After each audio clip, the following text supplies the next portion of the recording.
যাচ্ছি যোশীদি। খুব সাডেন আমাদের এই প্রোগ্রামটা ঠিক হয়েছে, সাথে থাকবেন, পুরো ব্লগটা দেখবেন। আমরা 5:30টায় গিয়ে পৌঁছবো যোশীদিতে, সেখানে গিয়ে আবার দেখা হচ্ছে।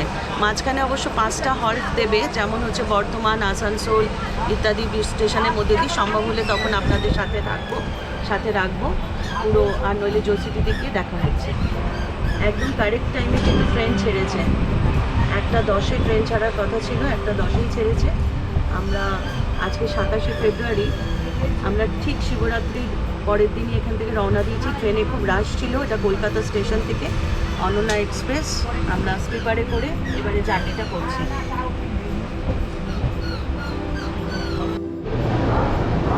প্রায় আধ ঘন্টা লেটে আমরা এখন বর্ধমান পৌঁছলাম। এখন ঘড়িতে প্রায় 2:45 বাজে। এখানে মোটামুটি ওই 5 থেকে 7 মিনিটের মতন ট্রেন দাঁড়াবে। এবারে আপনাদের একটা নতুন জিনিস দেখাই। প্রথম কথা তো এই অনন্যা এক্সপ্রেস, এটা অনেক দূরের ট্রেন, এটা যাবে হচ্ছে সেই উদয়পুর। ট্রেন আমরা যেহেতু স্লিপারে ট্রাভেল করছি, ট্রেন কিন্তু খুব পরিষ্কার। আর ট্রেনের এই নাম্বারটা দেখিয়ে বলে গেল যদি কোনো ক্লিনিং প্রবলেম হয় তাহলে যেন আমরা সঙ্গে সঙ্গে এই নাম্বারে কল করি। মানে এটা আমার কাছে বেশ একটা অভিনব লাগলো। এমনি ট্রেন যথেষ্ট পরিষ্কার।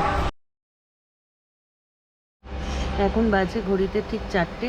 আমরা এখন রানীগঞ্জ স্টেশনে এসে থামলাম। মাঝে অবশ্য দুর্গাপুর, অন্ডাল ইত্যাদি স্টেশন পেরিয়ে এসেছি, সেখানে ট্রেন থামেনি। এখানে ট্রেন মোটামুটি ইন টাইমেই চলছে, 15 মিনিট লেটে, মানে অনেকটা মেকআপ করে ফেলেছে। এবার 4:10 নাগাদ মধুপুরে ইন করবে। আর ঘড়িতে বলছে যে প্রায় 5:45 নাগাদ যোশীদিতে ঢুকবে ট্রেন। ট্রেন মোটামুটি মেকআপ করে ফেলেছে, তার দেরিটা। এখানে খানিকক্ষণের জন্য দাঁড়াবে রানীগঞ্জে। মাত্র 2 মিনিটের জন্য দাঁড়ালো এই স্টেশনে।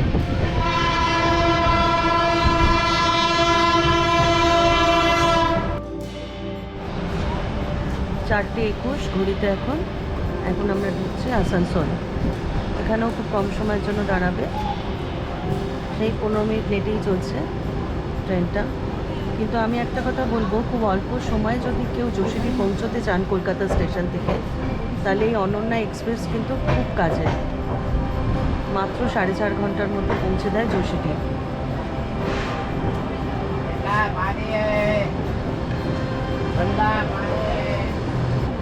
এর পরের হল্ট হচ্ছে মধুপুর। অনেকে মধুপুর ঘুরে তারপরে যোশীদি যায়। ইচ্ছা আছে কখনো মধুপুর শিমুলতলা একসাথে ঘুরতে যাব। আজকে এবারের জন্য আমাদের গন্তব্য শুধুমাত্র যোশীদি। যোশীদি আমরা পৌঁছবো মোটামুটি ওই 5:45 নাগাদ। এক্ষুনি আমরা জাস্ট ক্রস করলাম সেই বিখ্যাত সিরিজের একটি জায়গা, জামতারা। ওয়েস্ট বেঙ্গলটা যেই ছেড়েছে, যেই ঝাড়খণ্ড আর বিহারের রাস্তা আমরা এসে পড়েছি, বাইরে চালার বাইরের পুরো চিত্রটাই কিন্তু পাল্টে গেছে।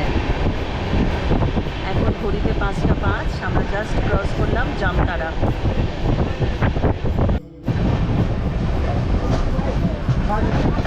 ঘড়িতে এখন 5:30, আমরা পৌঁছলাম মধুপুর স্টেশন।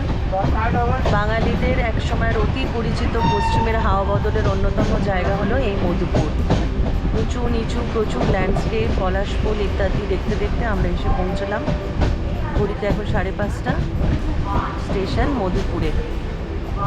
ট্রেন মোটামুটি আধ ঘন্টা লেটে চলছে যোশীদি পৌঁছতে, এখনও প্রায় আধ ঘন্টা। এখন ঘড়িতে বাজে 6:05, আমরা এসে পৌঁছলাম এখন যোশীদি স্টেশনে। সামনে গিয়ে আমরা এবার অটো ধরে যাব এবার আমাদের হোটেল আগে থেকে ঠিক আছে, যাত্রী হোটেল। এই আমাদের সেই ট্রেন যেটায় করে আমরা এলাম।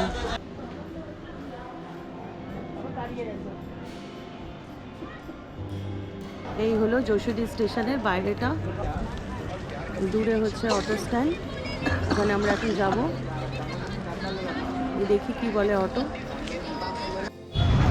এই আমরা এখন টোটো নিয়েছি, টোটো এখান থেকে শেয়ারে নিচ্ছে 20 টাকা করে। আমরা টাওয়ার চক যাব।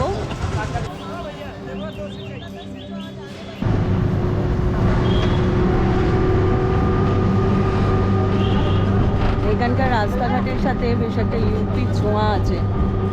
আমরা কিছুদিন আগে যখন অযোধ্যা মন্দির গিয়েছিলাম তখন এরকমই রাস্তাঘাট দেখে এসেছিলাম।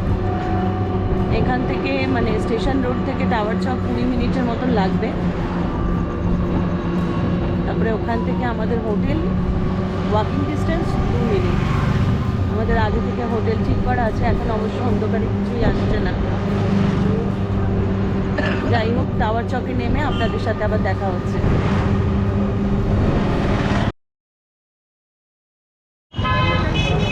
এই হচ্ছে টাওয়ার চক, বেশ একটা বিজি একটা চৌমাথা। আমরা এই রাস্তা ধরে এলাম, টোটো ধরে 20 থেকে 25 মিনিট লাগলো 20 টাকা শেয়ারে। এবার আমরা যাব হচ্ছে হোটেল যাত্রী।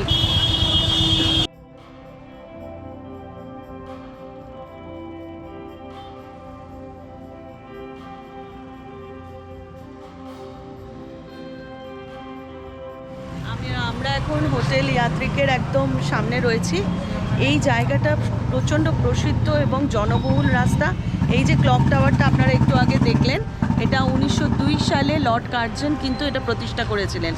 এটা একদম মেন পয়েন্টে কিন্তু আমরা রয়েছি। এই রাস্তাটা ধরে এই সোজা এই লেফটের রাস্তাটা ধরে বা ডান দিকের রাস্তাটা ধরেই কিন্তু বাবাধাম যাওয়া যায়। এখান থেকে মাত্র দূরত্ব হচ্ছে 800 মিটার। আমরা কাল সকালবেলা আমরা ওই রাস্তা ধরেই যাব পুজো দিতে। এখন চলুন, আমরা এখন এসছি, এখানে এদেরই একটা হোটেল রয়েছে, হোটেল যাত্রীকের ফোন নাম্বার আমি ডেসক্রিপশন বক্সে দিয়ে দেবো। এদের রেস্টুরেন্ট রয়েছে, আমরা এখানে এখন ডিনার করতে এসেছি। চলুন।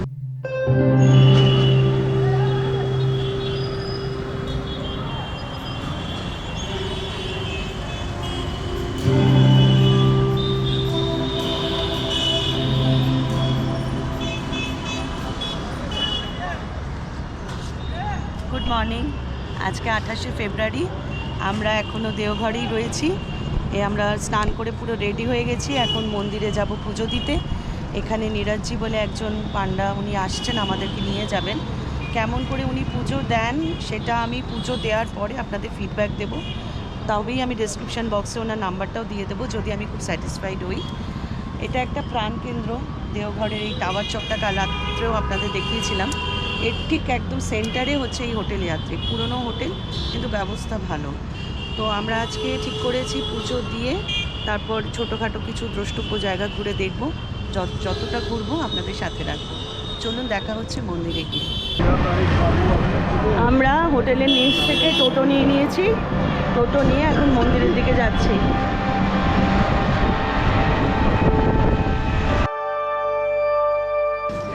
এখান থেকে আমরা প্যারা নিয়ে নিয়েছি ঠাকুরের উদ্দেশ্যে। এই হচ্ছে দেওঘরে বাবাধামের গলি। এবার এখান থেকে আমরা পূজা সামগ্রী নিয়ে বাবার দিকে আস্তে আস্তে মন্দিরের দিকে আমরা যাব। আমরা আস্তে আস্তে বাবার মন্দিরে প্রবেশ করছি। দূর থেকেই বুঝতে পারছি বেশ ভালো ভিড় আছে। ঠিক একদিন আগে এখানে শিবরাত্রি হয়ে গেছে। দেখা যাক কীভাবে আমরা পুজো দিতে পারি। বাবাধামের মন্দিরের ভেতরে প্রচুর কিন্তু মন্দির আছে, যেমন বাসুকীনাথের মন্দির, নারায়ণের মন্দির, বগলা মায়ের মন্দির।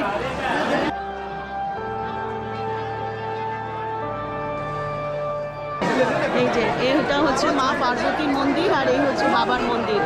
এই স্বামী স্ত্রীর সম্পর্কের জন্য এখান থেকে লাল ধাগা কিন্তু বাঁধা হয়।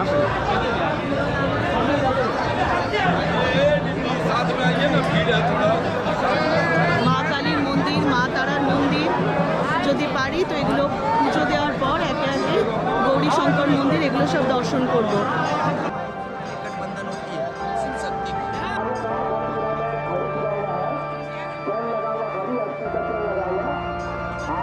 এখান থেকে আমরা ফুল নিয়েছি আর এখান থেকে আমরা নিয়েছি গঙ্গা জল, বিভিন্ন রকম দামের আছে। দিন।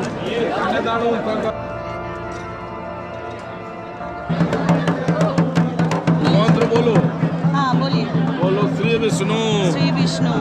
এই যে কার্ড পেয়েছি, 300 টাকার বিনিময়ে আমরা ভিআইপি কার্ড সংগ্রহ করেছি। এবার আমরা যাব লাইন ধরে। ভিআইপি লাইন ধরে। ভিআইপি লাইন ধরে। তার আগে আমরা পুজো দিয়ে অঞ্জলি দিয়ে এই যে ডালা আর জল নিয়ে আমরা যাচ্ছি। চলো। আমরা এখন ভিআইপি লাইন ধরে আরও ভেতরে চলে এসেছি। এরপরে আমাদের এখানে কার্ডটা দেখিয়ে তারপরে আমরা আরও ভেতরে যাব।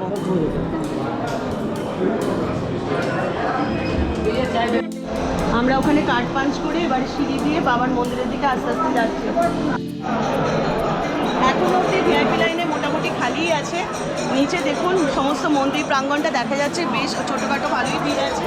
আমরা আস্তে আস্তে ভিআইপি লাইন ধরে এগিয়ে যাচ্ছি বাবার মন্দিরের ভিতরে।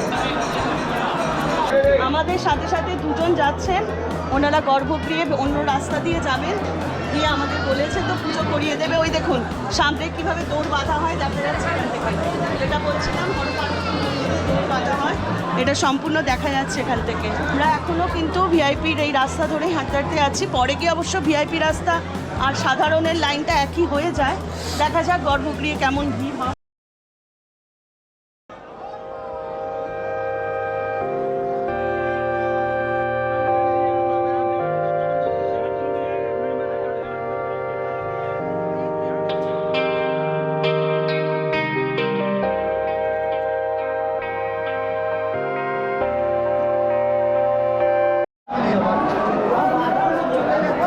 এই হচ্ছে জেনারেল লাইন, ওপর দিয়ে দেখা যাচ্ছে।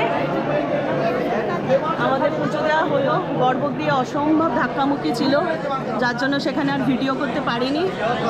এখন পুজো দিয়ে আমরা যাচ্ছি সেই পেড়ার দোকানে, ওখানে আমাদের জিনিসপত্র কালেক্ট করে আমরা বেরিয়ে যাবো। বাবা রাবণেশ্বরকে আমরা খুব ভালোভাবে ছুঁয়ে পুজো দিয়ে দর্শন করলাম। ইনি হচ্ছেন নীরজজি, এনার জন্য আমরা খুব সুন্দরভাবে বাবাকে স্পর্শ করে পুজো দিয়েছি। नीरज जी आपका फ़ोन नंबर थोड़ा बोल दीजिए ना। 9771616891 नीरज पंडा काली मंदिर। এনার সাথে এসে অবশ্যই যোগাযোগ করবেন। ইনি খুব সুন্দরভাবে ইনি কিন্তু পুজো করিয়ে দিয়েছেন আমাদের। আমি ফুল স্যাটিসফাইড যে অত ভিড়ের মধ্যে দিয়ে উনি আমাদের খুব সুন্দর করে বাবাকে স্পর্শ করে পুজো দিয়ে ফুল দিয়ে আমরা অর্পণ করে পুজো দিয়েছি।